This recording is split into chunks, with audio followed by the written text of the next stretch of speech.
So here we're looking at the last video of this ice cream bus. So you brought up your ice cream bus to us. It was already an ice cream bus. It was grossly inefficient to meet the codes and everything.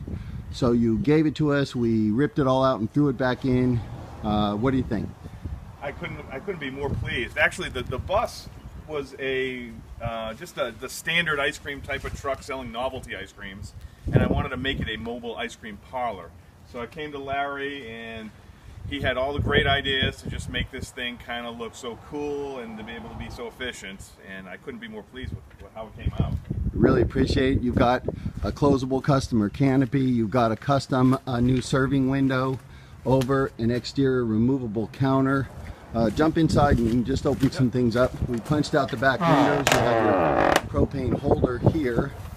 You got your propane water heater external and ventilated out here in this window. And then these were your fridges that you already owned, so we basically just raised them up for you. And then what else you got going on here? Well, there's a whole new sink that was put in here, so much better stainless steel. I love that Larry thought of the details too. You brought up things off the ground a little to make it easier for cleaning and make it very clean. The clean look, stainless steel, everything. Ergonomically designed too, so I can kind of move around here. I'll have my blender right here, and I've got enough counter space and cabinet space underneath for all my supplies.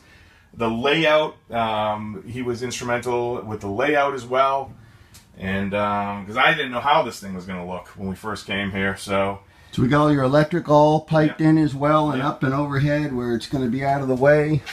So just as a general statement, I never met you before you came wheeling in here with a bus. No. You didn't really get a lot of input into how it was getting laid out and whatnot. No. You came, you saw it, you liked it, it was a good deal. So would you recommend someone else to bring their food truck to us? Absolutely. Absolutely. All right. So we're going to scoot and get back to work on some other projects. And I really appreciate all the kind statements and everything, and I'm wishing you the best in your new business. I'm sure you'll be back for a few other modifications in Absolutely. I already got them planned. All right. Goodbye for now. All right. Bye-bye.